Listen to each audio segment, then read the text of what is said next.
장경태 의원. 이방진은 다 오신 것 같아요.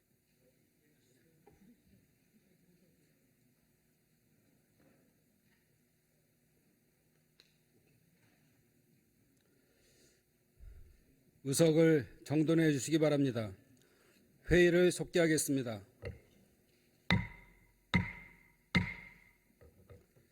질의를 계속하겠습니다. 존경하는 서울 동대문 의뢰 장경태 의원님 질의해 주시기 바랍니다. 네, 서울 동대문을 출신 장경태 의원입니다. 최상목 경제부총리께 질문드리겠습니다. 부총리님, 그 예산의 뒤쪽에 앉아 있습니다. 예산의 어떤 성역과 특혜는 없어야겠죠? 네, 차관님. 기재부 네. 이차관입니다. 예. 그렇습니다. 네, 모든 공무수행은 다 동등하게 또 다 각자의 역할과 또 위상이 있기 때문에 각자 또 의미 있는 거 아니겠습니까? 뭐 기재부가 가장 중요하고 환경부는 안 중요하고 이런 건 아니잖아요. 네, 그렇습니다. 예, 그렇습니다. 이번에 이 예산안 2025년도 예산안 보면 윤석열 대통령께서 이 국무회의에서 지난 정부가 5년 동안 400조 이상의 국가 채무를 늘려 재정 부담이 크게 늘면서 이번 정부가 일하기 어렵게 됐다 이런 말씀하셨어요? 사실입니까? 네, 17년부터 22년까지 국가 채무가 416조 원 는 거는 맞습니다. 뭐 코로나 위기를 대처하는 뭐 그런 과정도 있었겠죠? 네, 그런 내용도 일부. 그때도 차관님은 기재부에 계셨잖아요. 네, 그렇습니다. 예, 그럼 이때 기재부 공무원들이 다 위법한 행위를 하신 거고 다 무능한 기재부였던 거네요? 이게 2020년 지난 정권의 책임이라고 하면은 물론 국정 운영에 대통령의 통수권도 있겠지만 경제 관료들이 제대로 못했다는 의미도 있는 거 아닙니까? 그러면 윤석열 대통령께서 기재부 관료들을 호통치셨어야지. 또 경로 잘하시잖아요. 경로하셨어야지. 왜 전 정권 탓만하고 기재부는 가만히 둡니까? 어떻게 생각하세요? 저희 재정 당국에서도 코로나라는 상황이 있었지만 조금 더 효율적으로 재정 운영을 했어야 된다고 생각을 합니다. 네, 뭐 잘 모르시더라도 윤석열 대통령께서 공부 안 하시더라도 그런 공부를 좀 시켜주세요. 그러면 기재부에서 이런 설명을 잘 하셔야 된다 보고요. 지금 이번에 여러 가지 이 세수 결손이나 뭐 여러 가지 이 예산에 대한 감액 등의 이 여러 영향들이 있는 것 같은데 허리띠를 졸라매야 된다 이런 얘기도 하시고 그런데 이 검찰과 국정원 등 권력기관의 기밀성 예산은 증가한 것으로 보입니다. 여러 가지 지금 뭐 검찰의 특활비를 포함해서 또 정보보안비 이번에 국정원에서 포함시키셨던데 다 포함하면 4.5% 정도 증가했어요. 정부 예산은 총지출 3.2%보다 더 증가한 수치인데 이건 어떻게 설명하실 수 있습니까?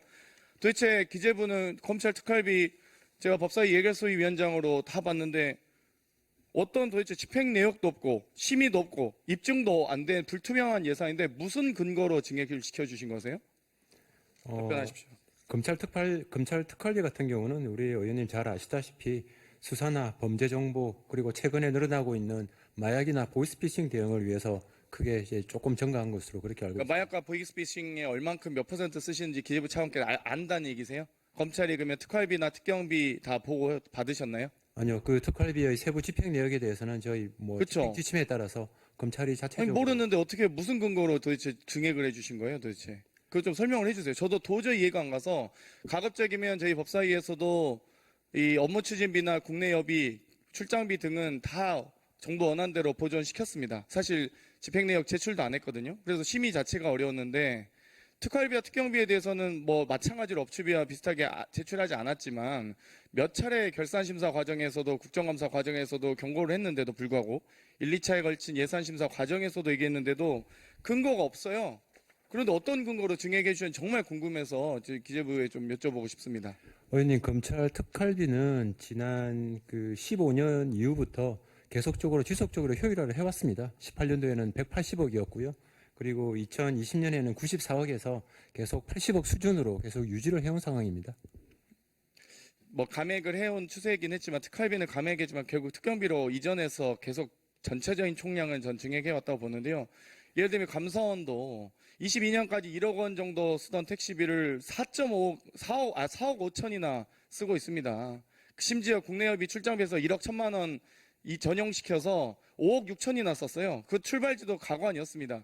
지금 전 국민이 분노하고 계신다는 걸 잘 명확히 아시면서 도대체 감사원은 도대체 출퇴근을 왜 오후 2시에 4시에 자기 집도 아니고 감사원 직장 업무 소재지도 아니고 도대체 이 노래방이나 마사지샵 이 찍히는 그런 상태에서 4억 5천이나 예산을 배정해 줍니까? 22년까지 그러면 감사원은 1억 정도 썼었는데 왜 증액이 4배나 된 이유가 뭡니까? 갑자기 감사 업무가 택시를 타고 다녀야 될 정도로 많이 증가했나요?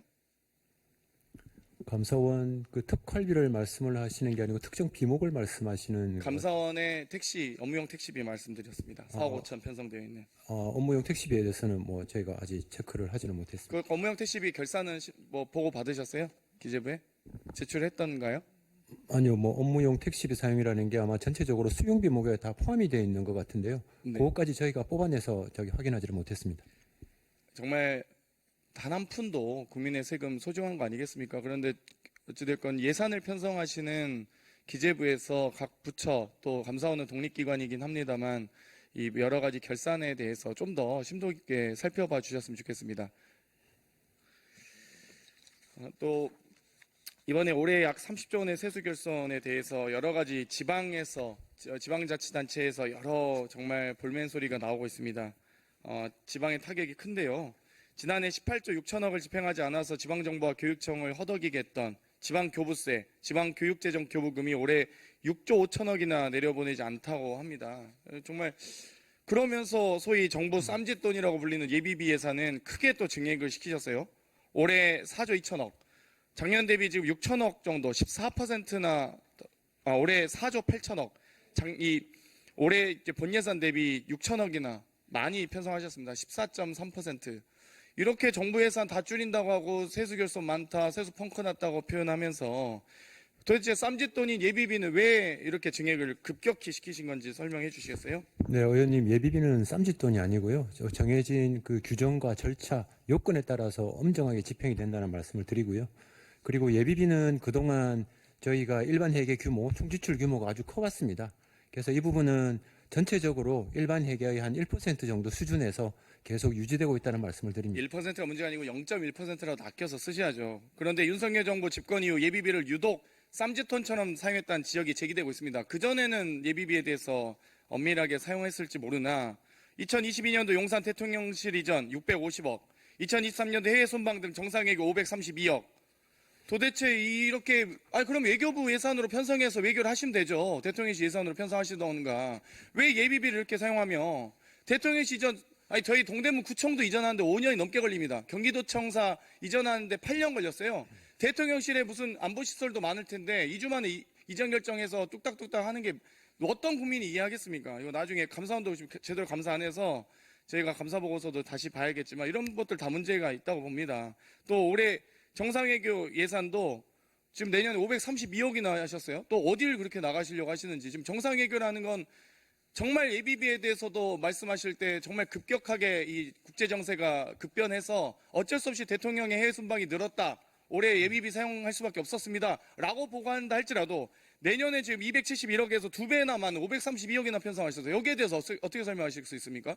내년에 예정된 정상회계 일정 이렇게 많습니까? 그럼 각 부처들 뭐 APEC부터 시작해서 뭔가 해외 연수, 외교 회의, 국제회의 참석 예산도 다 2배로 늘리셨어야죠.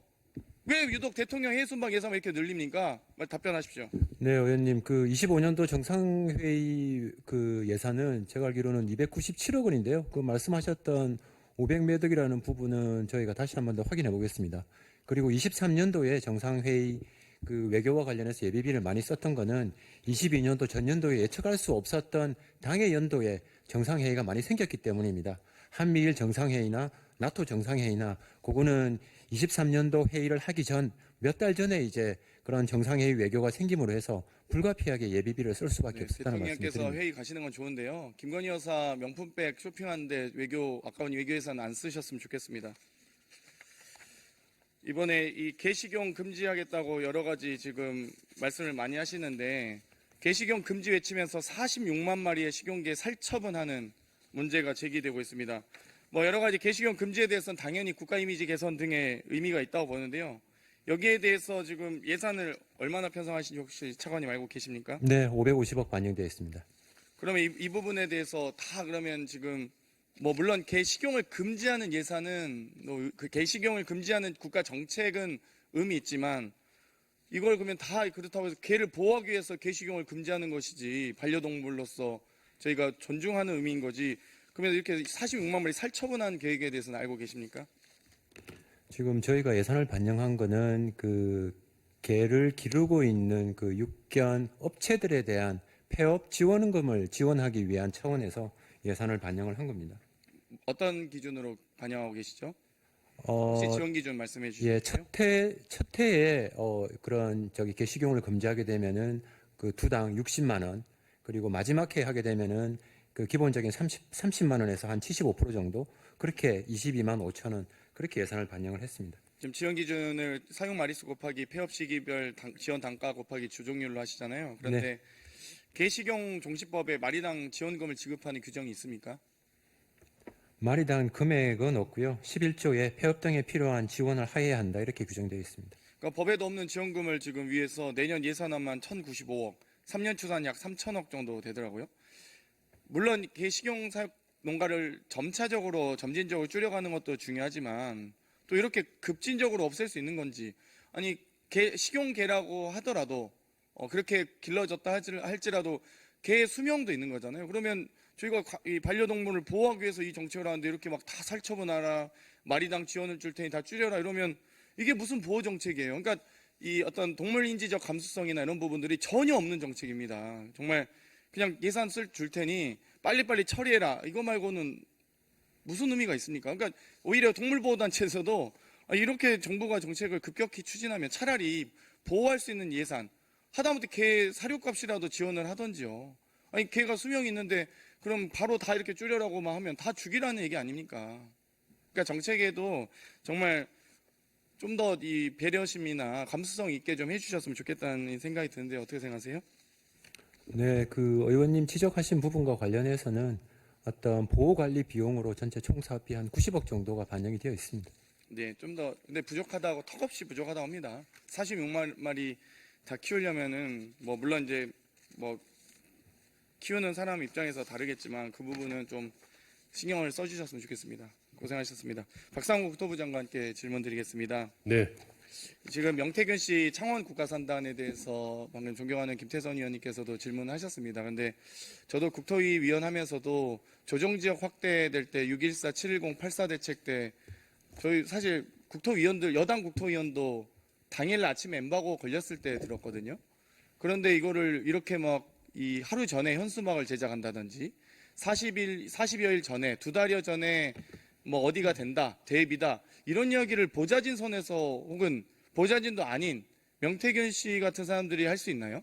그러니까 어떻게 알게 된지 그 전후 과정에 대해서 혹시 아까 뭐 언론을 통해서 접하셨다고 했는데 물론 장관부임 이전일 수도 있습니다만 거기에 대해서 진상 정도는 파악하셔야 되지 않을까 싶은데 어떻게 생각하세요? 예, 일단 그 오전 질의에 이어서 저희가 할 수 있는 내용은 파악을 하고 있습니다만은 일단 이 단계가 지자체에서 후보지를 자기들이 자체적으로 발굴 선정하는 단계가 있고, 그다음에 그게 이제 저희 중앙부처인 저희 국토부로 신청이 들어오면 관계부처 협의를 거쳐서 그거를 그대로 후보지로 해서 올릴 수도 있고, 안 그러면 뭐 예를 들어서 농지라든지 다른 환경 생태 지역이라든지 이런 게 있으면 우리가 반려를 하면 그걸 다시 또 조정하는 절차를 거쳐서 선정 단계가 2가지 단계가 있습니다. 그래서 아마 저희가 지금 공식적으로 확인해 드릴 수 있는 거는 마지막에 산업입지정책심의위원회에 18개 후보지가 최종 올라왔었는데요. 그때 그중에서 4개가 마지막 떨어지고 14개가 선정이 됐습니다. 이 선정된 후보지에 대해서는 그 다음 날이 이제 그 국가산업입지심의위원회라고 공식 확정되는 절차가 있습니다. 그 전에 평가위원회고요. 그 전날 하루 정도 주고 통보를 해줍니다. 당신네 후보지가 선정이 되었다. 그러니까 바로 이제 이 토지 거래 허가 구역이라는 것을 투기 방지 장치를 같이 걸어야 됩니다. 그것 때문에 하루 전에 통보를 해주는 것이고, 그 전에는 사실 언론에 보도되고 한 것들은 창원시 단계에서 많은 후보지를 물색하는 단계에서 아마 이루어졌던 일인가 아닌가 생각을 합니다. 그거는 지금 이제 저희가 알기로는 창원지검에서 아마 여러 가지 건과 같이 병합해서 수사를 하고 있는 것으로 알고 있습니다. 네, 창원시에서 기초단체에서 국가산단 지정에 대해서 물론 부지에 대한 의견을 제출할 수 있지만 의견이 아니고 결국, 신청을 하는 거예요. 결국 뭐 신청을 하지만 예. 선정 자체는 국토부 최종 확정 절차는 권한이잖아요. 국토부에서 하지만요. 그러니까요. 그거를 후보 이 지역을 해달라고 하는 건 국토부가 하는 게 아니고 근데 해당 국토부가 시에서 하는 그러면 겁니다. 이렇게 허술하게 실사를 했다는 말씀이신가요? 그건 아니겠죠. 실사는 사실은 이제 전문가들이 뭐 저희 지원이 갈 수도 있고 안 갈 수도 있는데 전문가들이 지자체 신청한 후보지에 대해서 현장 확인한 절차가 반드시 있어야 안 되겠습니까? 그러면 대통령께서 3월 15일에 비상경제대책에서 확정하기 시기 전에 그러면 2023년 1월 5일에 농림부에서 해당 부지 용도 변경 불허한 사실은 알고 계시죠? 국토부가 그것까지 포함해서 어찌되건 농지 보전 가치가 높다는 것으로 농림부 판단이었던 거 아니겠습니까? 그럼 그걸 포함해서 국토부가 검토하신 겁니까? 그런 창원시가 그걸 고려하지 않고 창원시가 제출하신 1차 건가요? 올린 것에 대해서 아마 농림부와 환경부 등과 합의를 했을 텐데요. 그 협의 과정에서 아마 관계부처에서 이 부적절하다 의견이 나오면 저희가 창원시에 다시 돌려보냅니다. 이것은 관계부처에서 반대를 하니까 다른 후보지를 찾거나 경계를 좀 조정하시오라고 이렇게 해서 돌려보내면 그 과정에서 창원시에서 다시 또 다른 후보지를 찾거나 구역 조정을 하는 것이 통상의 절차입니다. 그런데 이 과정에서는 사실은 이런 토지 개발 사업은 여러분이 또 걱정하시지만 뭐 정보 누설이라든지 투기 우려가 있기 때문에 철저하게 대비로 취급을 하는 것이고 지금 언론에 보도된 사항도 제가 알고 있기로는 창원시에서는 일체 민간인이 개입한 바가 없다라고 공식적으로 지금 그러니까요. 장관님 부인을 하고 설명대로가 그게 상식적이죠. 예, 그러니까 저도 예. 지금 아직도 기억나는 게 6.14 대책 발표할 때 조정지역 확대될 때 여당 국회의원들도 몰랐다니까요. 네, 예, 예. 그래가지고 오히려 뭐 의원님들이 너무 우리한테까지 이렇게까지 보완을 철저하게 하느냐라고 볼멘소리 할 정도였는데 아니 7.10 대책 나올 때도 그때 여러 이 증세 여러 세수에 대한 이유 증가할 때도 그거 다 비밀로 하고 다 공개도 안 했는데 어떻게 국가산단 절차를 이렇게 2달 전부터 이렇게 알고 이렇게 지내는 게 참 저도 황당하다. 그건 그래서 저희도 마찬가지로 국토부에서 좀 언론 감찰하셔야 됩니다. 근데 이거 선정 과정에서 솔직히 국토부가 창원시가 외압을 행사해서 혹은 창원시가 뭐 외압을 행사할 수도 없겠지만 한다고 해서 국토부가 압력을 느끼십니까? 안 아닙니다. 그러시잖아요. 예, 예. 의원님, 저희가 행정 절차에 관계되는 사항은 벌써 리뷰를 하고 체크를 했습니다. 하고, 뭐, 다시 한번 더 한번 들여다보겠습니다만은, 다만 이거는 이제 형사적인 문제가 끼는 것이기 때문에 수사기관인, 관할 지검에서 지금 수사를 하고 있는 상황이라서 저희가 또 거기다 내가 또 행정적으로 하는 것은 사실은 뭐 크게 별 효용이 없지 않나 싶습니다. 그래도 예. 국토부가 주무부처니까요. 책임감 있게 감사하셨으면 좋겠습니다. 예, 저는 그런 국민의 지적은 뭐 알 권리를 위해서 결정하겠습니다. 조금 설명드리면 2022년 11월 9일에 창원산단 입지를 의창구 대산면 일대로 직접 선정했고 2022년 11월 무렵부터 창원시 공무원으로부터 명태균 씨가 5회 이상 공식 보고를 받았고 11월 23일에는 국토부 실사단의 부지 심사 당시 직접 안내를 했다는 겁니다. 또 같은 날 김영선 전 의원에게 김건희 여사에게 보고할 홍보물 작성을 지시했고 22년 12월 28일에 국회의원을 대상으로 한 창원 산단 유치 지지 서명을 지시하기까지 합니다. 여러 가지 1월 9일 창원 산단의 최종 부지 경계를 조정하는 과정에서까지도 명태균 씨가 상당히 영향력 행사하고 있고 실제 이 부분도 지금 창원지검에서 물론 수사하고 있지만 여기에 대해서 좀 면밀하게 관계부처 장관으로서 실사 과정, 부지 선정 과정 하나하나 꼼꼼히 좀 따져보아 주셨으면 좋겠습니다. 예, 관련된 문건이 주고받은 것들 이런 것들 다 확인을 하고요. 참고로 근데 창원시에서는 10월 25일자에 방금 의원님께서 이야기하신 내용을 일체를 다 부인하는 해명 자료를 배포한 바가 있습니다. 이런 내용도 저희가 행정적으로 필요한 사항들은 다시 한번 점검을 해보도록 하겠습니다. 원래 진술은 번복되는 거죠. 원래 지금 해당 당시 2022년에 그 당시에 녹취가 사실상 증거 능력을 보나 뭐 사실 신빙성이 높지 지금 검찰 가서 진술한 거야 뭐 당연히 본인이 면죄부 받기 위해서 노력하는 것 아니겠습니까? 어찌되었건 저는 실사 과정이든 국토부에서 선정 과정 다 하나하나 꼼꼼하게 좀 살펴봐 주셨으면 좋겠다는 예, 말씀드리고요. 관계된 일을 다시 대결위에서 한번 공개적으로 제안 드린 하겠습니다. 만큼 만약 거기에 대해서 국토부가 아무런 조치도 하지 않고 조사를 하지 않는 것 자체가 저는 직무유기 가능성이 매우 높다라고 생각을 합니다. 그렇기 때문에 국토부 장관께서 여기에 대해서 감찰을 비롯한 선정 과정에 대해서 확인해 주셨으면 좋겠습니다. 공식적으로 요청을 드립니다. 네, 유념하겠습니다. 예. 네, 이상 질의 마치겠습니다. 네, 장경태 의원님 수고하셨습니다. 다음은 존경하는 충남 유네스코 세계 문화유산의 도시 공주시 부여군 그리고 대한민국의 알프스 청양군 출신 박수현 의원입니다. 우리 박상우 장관께 우리 존경하는 장경태 의원님의 뒤를 이어서 질의해 보겠습니다. 네.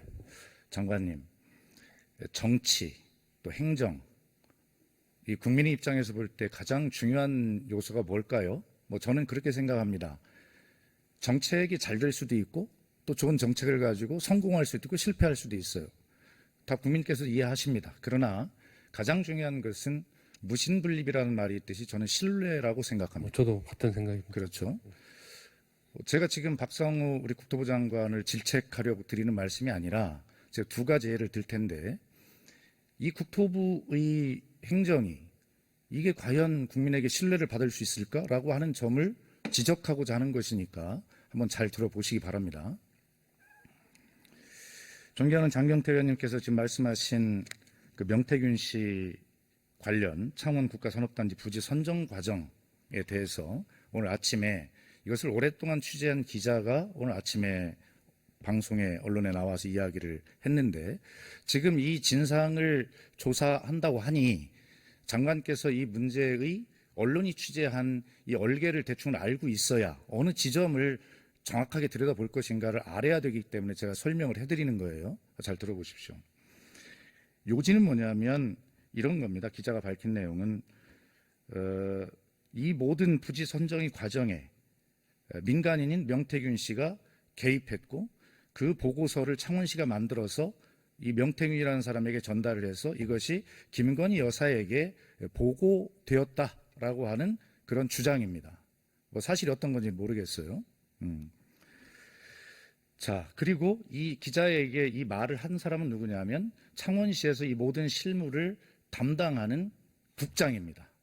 예, 창원시에서 시장님 뭐 부시장 있으시겠지만 전체적으로 한 서열 3, 4위에 들어가는 그런 정도 국장이 직접 실무국장이 증언한 거니까 저는 일단 이 문제에 상당히 신뢰가 있다고 믿고 말씀을 드리는 거예요.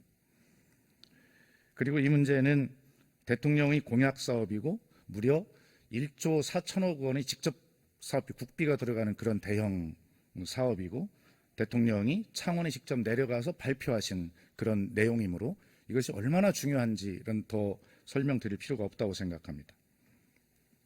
자, 이 과정을 한번 볼까요? 2022년 9월에 국토부가 전국 지자체에게 이 산업단지에 대한 공모 서류를 쭉 뿌리죠. 그리고 이것은 매년 이런 절차를 거치죠. 매년 하는 일은 아니고요. 새 정부 출범하면서 아마 정권 출범과 알겠습니다. 관련한 그런 그러니까 2022년 9월에 국토부가 전국 지자체에 공문을 보내는데 창원시가 아마 내부적으로 그런 계획을 가지고 있었는지는 모르지만 국토부의 공문을 받고 2020년 9월에 바로 이 국가산업단지 유치 전에 뛰어듭니다. 이 기자의 설명은 뭐냐면 아무리 찾아봐도 그 전에 창원시가 이런 사업을 계획한 근거를 흔적을 발견하지 못하였다는 것이에요. 자체 계획서나 그런 어떤 공문 같은 것들이 전혀 발견하지 못했다고 하는 것인데 실제로 그것을 이제 조사를 해보면 알겠죠. 그런 어쨌든 국토부의 공문을 받고 창원시가 이 사업에 이제 뛰어든 것입니다. 그리고 그게 이제 9월인데 2022년 11월 9일에 창원시 부시장과 이 문제 증언한 실무국장이 민간인인 명태균 씨를 찾아옵니다. 그리고 그 당시에 찾아와서 그 당시 창원시의 입장은 뭐였냐면 공문서는 없지만 창원대학교 뒤에 있는 10만 평 규모의 부지에 그런 그 R&D 단지 중심으로 신청을 한번 해보자라는 생각을 가지고 있었다는 거예요. 공문은 없었지만. 예. 그런데 어쨌든 중요한 건 부시장과 담당 국장이 민간인인 명태균 씨를 찾아와서 이 문제를 협의했다는 것입니다. 예. 그 기자가 누차 물어요. 명태균 씨와 협의한 것이냐. 그래서 협의했다 이렇게 이야기를 하고 있습니다. 자, 그래서 10만 평 규모로 R&D 단지를 생각하고 있었다는 것인데 그해 22년 11월 초에 박완수 경남지사가 직원 조회에서 무슨 산업단지를 10만 평 규모로 하냐. 한 200만 평 규모는 돼야지. 이렇게 발언을 하셨다고 합니다. 그래서 박완수 지사가 200만 평 지시한 후 며칠 있다가 창원시 공무원들이 다시 명태균 씨를 다시 찾아갑니다. 10만 평에서 200만 평으로 늘으니까 그걸 다시 협의하려고 했던 모양이죠.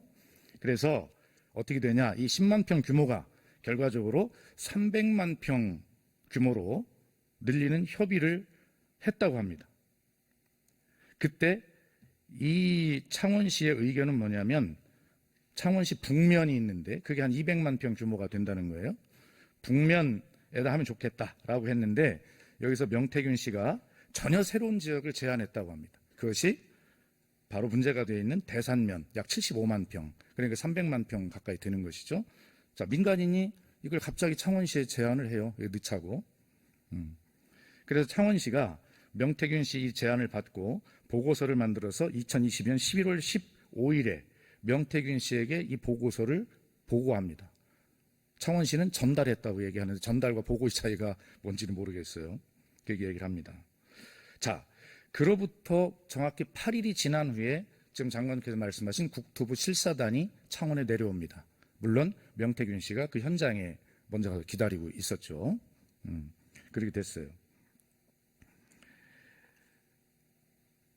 그리고 결과적으로 창원시가 국토부에 제출한 공식 문서가 있을 텐데, 이 명태균 씨가 8일 전에 이 보고서를 먼저 받았다는 결론에 도달을 할 수 있습니다. 그리고 국토부 실사단이 돌아간 후에 창원시가 이제 관계부처 협의를 해야 되니까 농림부를 가서 만납니다. 근데 만나자마자 농림부는 뭐 협의할 것도 없이 100% 불가하다는 판정을 그 즉시 내리게 되죠. 왜 그러냐면 제가 볼 때는 아마 이 지역의 농업진흥구역이나 뭐 이런 것들이 손댈 수 없는 데가 대부분 있으니까 그렇게 상식적으로 생각도 그렇게 됐겠죠. 자, 그런데 이 창원시가 아니 상식적으로 생각해봐도 여기는 농업진흥지역이라 안 될 텐데 명태균 씨라는 그 민간인이 얼마나 영향력이 있었으면 기본적인 사실 파악도 하지 않고 대산면이라는 이 지역, 농림부는 보자마자 100% 거절하는 이 지역을 그냥 그렇게 넣었다는 것이에요. 여기서 명태균 씨를 창원시가 도대체 어떤 존재를 인식하고 있었는가, 또 명태균 씨 뒤에 어떠한 백그라운드가 있는 것인가라고 하는 것을 국민은 의심할 수밖에 없는 것입니다. 자, 그러자 대산면이 이제 안 된다고 하니까 난리가 났을 거 아닙니까? 그래서 2023년 1월에 창원시가 부랴부랴 명태균 씨를 다시 만납니다. 그래서 어떻게 하냐면 명태균 씨가 이렇게 제안을 했다고 합니다. 대산면 대신에 북면과 붙어 있는 동읍이라고 하는 지역을 넣자 수정 제안을 했다고 하고, 그래서 결과적으로 북면과 지금 새로 제안된 동읍이라는 이 지역 부지 102만 평이 최종 부지로 확정이 되고 2023년 3월 15일에 윤석열 대통령이 창원에서 직접 가서 이 안을 발표를 하게 돼요. 근데 장관님 조사할 때 이것도 한번 조사해 보세요. 어떻게 국토부와 처음에 협의를 할 때 300만 평 규모가 됐는데 실사까지 했는데 갑자기 창원에서 민간인과 창원시가 만나서 이것을 3분의 2, 70% 날리고 100만 평 규모로 이 사업을 확정하는데 국토부가 그 과정에서 어떤 일을 했습니까? 국토부는 어떤 작용을 했길래 대통령께서 3분의 2 부지가 확 날라간 이것을 대통령에 가서 발표를 합니까? 의원님 죄송하지만 말씀 중에 잠깐만요. 예. 잠깐만요. 어쨌든 이 문제는 제가 오늘 아침에 이걸 오랫동안 취재한 기자가 나와서 이야기한 내용의 줄거리를 말씀을 드렸으니까 여기서 장관과 제가 서로 지금 내용을 모르고 이 문제를 진위를 가지고 공방할 필요는 없어요. 그러니까 장관, 이 문제가 이런 줄거리니까 이 지점을 보면 국토부가 어떤 지점을 정확하게 들여다봐야 되는지를 정확하게 알 거라고 생각을 하고 이것을 참고로 해서 국토부의 조사에 정확하게 반영을 하고, 그리고 그런 어떤 이 조사 계획과 그다음에 조사의 결과들, 이런 진행되는 과정들에 대해서 본 의원실에 좀 통보를 해도 좋습니다. 와서 그렇게 알려주시기 바랍니다. 네, 잠깐만 저 짧게 말씀드리겠습니다. 예. 이 산업단지는 창원시만을 위한 산업단지 아니고 대통령 새 정부가 출범하면서 전국의 대상으로 공모를 해서 전국적으로 15개 산업단지가 선정된 것 중에 하나입니다. 그러니까 그건 노조께서 알겠는데 자꾸 창원에 가서 발표를 하셨다고 그러는데 대통령께서 알겠어요. 창원에서 발표하신 게 아니고 서울에서 열린 비상경제 대책위에서 알겠습니다. 다른 산업단지 14개와 함께 완오브 댐으로 발표가 된 것이지 의원님 말씀 들으면 여기 계신 분이나 방송을 들으신 분들이 마치 대통령님께서 이 산단을 위해서 창원까지 가셔서 발표도 하고 뭐 이렇게 뭔가 역할을 하신 것처럼 이렇게 들리는데요. 알겠습니다. 그건 제가 바로 잡아드리고 싶습니다. 그것은 저도 그 취재 기자가 이야기한 그대로를 이야기한 것이기 때문에 장관께서 그분의 뭐 사실관계 오해가 있고 불만이 있으시다면 뭐 장관의 말씀을 지금 국민들이 다 들으셨으니까 예, 그렇게 제가 정정해 알겠습니다. 드리는 겁니다. 좋습니다. 예. 그러나 본질은 그게 아니라는 거 충분히 이해하시죠? 그러니까 이 후보지 선정 과정에서 창원시에서 무슨 일이 있었는지 하는 거는 그거는 저희가 알 수 있는 데까지 들여다보겠습니다만은 그건 뭐 예, 수사 중에 있다는 알겠습니다. 말씀 다시 예. 드립니다. 예. 자, 그러면 이제 예산과 관련된 질의를 한번 해볼 텐데 역시 국토부 장관께 질의하겠습니다. 장관, 제6차 국도 국지도 조성 계획, 수립의 대체적인 절차, 뭐 시간 계획 이런 것들이 어떻게 됩니까? 일단 이제 지자체에서 건의를 받고요. 그 다음에 저희가 연구기관을 통해서 이제 조사 용역을 하고 있어서 금년 말까지 원래 11월 말까지는 금년 말까지 국토부 안을 만들어서 기재부로 보내는 그런 스케줄. 자, 그렇습니다. 지금 PPT를 보시다시피 저런 과정을 거쳐서 하게 돼 있는데 24년 올해 12월 말까지 국토부 안을 마련하고 그걸 바탕으로 내년 25년 1년 동안 기재부 일괄예타를 KDI에서 수행하겠죠. 그렇게 해서 도로정책심의위원회를 거쳐서 내년 12월 말에 제6차 국도 국가지원도 계획을 확정하게 돼 있죠. 네, 그렇습니다. 예. 그렇다면 만약에 작년에 2023년에 예를 들어 장관이시라면 제가 물어봤어요. 이 도로 국도 확장 이게 꼭 필요하고 지역의 큰 수건인데 이거 약속할 수 있습니까? 그러면 장관이 2023년쯤에 이걸 약속할 수 있습니까? 뭐 긍정적으로 검토해 보겠다는 정도는 답을 하죠. 그러니까 그런 덕담 정도는 할 수 있겠지만 그러나 이것이 확정되었다라고 장관이 어디 가서 약속할 수 있는 사안은 아니죠. 설사 올해 부처 안에 장관의 의지가 반영이 된다 하더라도 기재부와 일괄예타가 돼 있는 내년의 과정을 생각한다면 기재부를 패싱하고 이런 문제를 장관이 그렇게 이야기할 수 있는 건 아니겠죠. 뭐 통상적으로는 그렇게 생각합니다. 그렇습니다. 예. 그런데 뭐 다음 화면 보실까요? 작년 10월 10일 국정감사에서 있었던 질의입니다. 그 당시에는 장관이 전임 장관이신 원희룡 장관님이셨는데 자 의원이 이렇게 묻습니다. 그러면 혹시 지금 개인적으로 여러 지역에 이런 도로나 국지도 계획을 약속하신 바가 있나요? 물으니까 장관이 이래 답변한 그리고 특정인들이나 특정 지역에 이렇게 묻죠. 그러니까 장관이 그렇지 않습니다. 답변합니다. 그러자 예, 저희는 상관이 없는데 여러 가지 제보가 많이 들어와서 장관님 개인적으로 전화로 사적으로 약속하고 있다. 이런 제보를 받고 있는데 그랬더니 장관이 뭐라고 하냐면 단호하게 그럽디다. 이게 동영상을 틀으면 더 좋을 텐데 동영상은 뭐야간에 협의가 있어야 된다고 그래서 그냥 여쭤보는 거예요. 제가 그리고 이것을 특히 뭐 어떤 한 분을 비난하거나 비판하거나 뭐 그러려고 하는 게 아니라 아까 신뢰에 관해서 제가 말씀드린다고 하는 거예요. 그랬더니 원희룡 장관 전 장관이 증거와 함께 저한테 제시를 해 주십시오. 그렇지 않습니다. 이렇게 이야기를 합니다. 다음. 예. 자, 그런데 한번 보십시오. 제 전임 국회의원이십니다. 지금 누구신지 잘 아실 겁니다. 그런데 바로 그 20일 전에 9월 16일 날 작년 9월 16일이죠. 이 지역구 행사에 오셔서 그 많은 수백 명의 지역 주민 앞에서 이 수건 사업인 동네가 이렇게 이야기를 합니다. 그런데 윤석열 정부에서 이 사업을 하기로 결정했습니다. 여러분. 원희룡 국토부 장관이 저에게 직접 전화를 걸어서 제6차 국도 국지도 사업에 유구 아산제 39 국도 하포장 사업을 집어넣겠다라고 약속했습니다. 여러분. 이렇게 얘기를 해요. 큰 박수를 받습니다. 그리고 그 다음에 있는 또 다른 행사에 가서 또 그 지역인데 또 이렇게 얘기해요. 그런데 지금 윤석열 정부에서 결심을 하겠다고 합니다. 여러분. 그래서 제6차 국도 국지도 계획에 유구 아산제 39 국도 확포장 사업을 넣겠다는 거예요. 그래서 아마 윤석열 정부에서 약속을 꼭 지켜낼 것이라고 믿어 의심치 않습니다. 이렇게 이야기를 합니다. 자, 저게 있고 나서 아까 먼저 보신 국감에서 원희룡 장관에게 질의를 했고 원 장관은 그런 일이 없다라고 그렇게 답변을 했어요. 그런데 이 원장관이 그로부터 한 달여가 또 지난 국감에서 그렇게 이야기를 해놓고 한 달쯤 지난 2023년 11월 20일 그 동네에 와서 지역 주민을 저렇게 모아놓고 국토부 장관이 이렇게 이야기를 합니다. 국토부 안을 짜서 기획재정과 협의를 거쳐 도로계획에 확정하여 저까지는 원론적인 아까 장관이 이야기한 그런 과정을 이야기하는 것 같죠.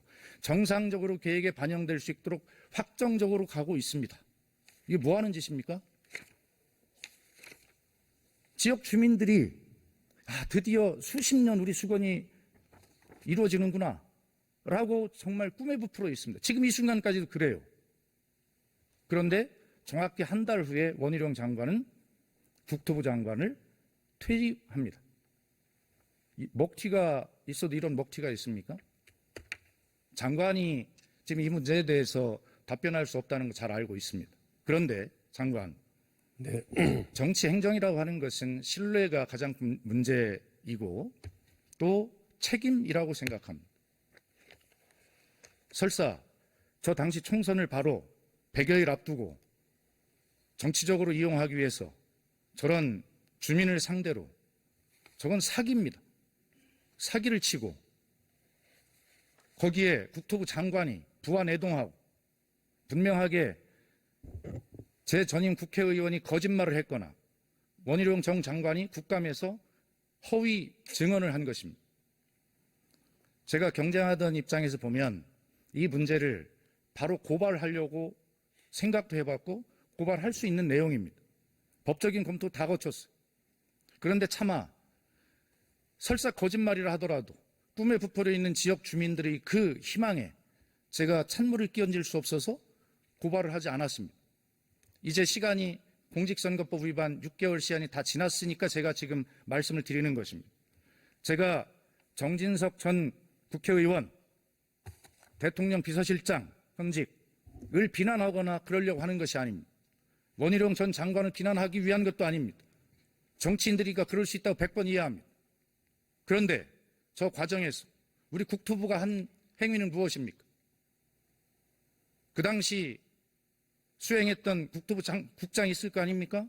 지역 언론에 찾아보니까 장관의 적극적인 의지를 표명할 수 있다고 생각합니다. 정말 궁색한 답변을 지역 언론 인터뷰에 합니다. 제가 오늘 장관께 말씀드리는 것은 이런 것입니다. 제 지역구 사업 민원을 가지고 제가 장관께 말씀드리는 게 아니라 이렇게 해서 되겠냐는 거예요. 앞에 명태균 씨가 개입했던 국가산업단지의 조성 문제도 그렇고 국토부가 도대체 이렇게 무책임하게 이런 원칙이 없이 이렇게 해도 되는 것입니까? 정치인 장관이 와서 저런 총선 때 저런 영향을 개입하려고 한다면 저렇게 무원칙하게 거짓말이 걸 뻔히 아는 공무원들이 장관님 이러면 안 됩니다 라고 그렇게 했어야 되는 것 아닙니까? 어쨌든 다시 말씀드리지만 저는 그 문제에 대해서 질책하거나 질타하려고 지금 책임을 묻거나 말씀드리는 게 아니에요. 앞에 이야기했던 명태균 씨 건이나 이런 문제들에 대해서 국토부가 좀 더 책임 있는 자세를 가지고 일을 해야 된다는 것을 다시 한번 말씀을 드리고 이 문제에 관련해서 지금 아산 시민과 공주 유구읍민은 정말 수십 년간 이게 이루어지는구나라고 얘기해요. 제가 아산 시민과 또 공주 유구읍민들, 공주 시민들에게 장관님 제가 가서 이 문제에 대해서 어떻게 답변해야 됩니까? 전임 장관이 거짓말했다. 전임 국회의원이 거짓말했다.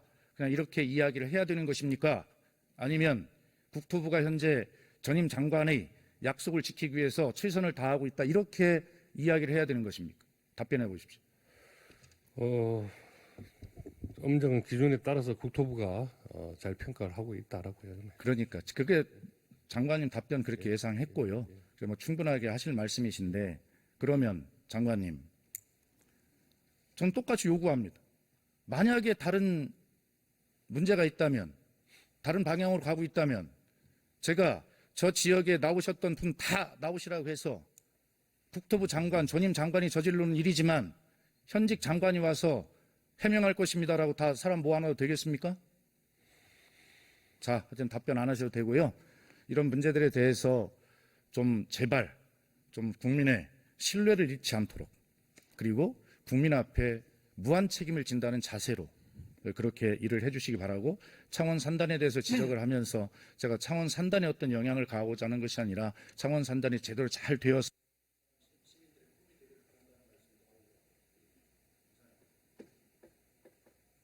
네, 박수현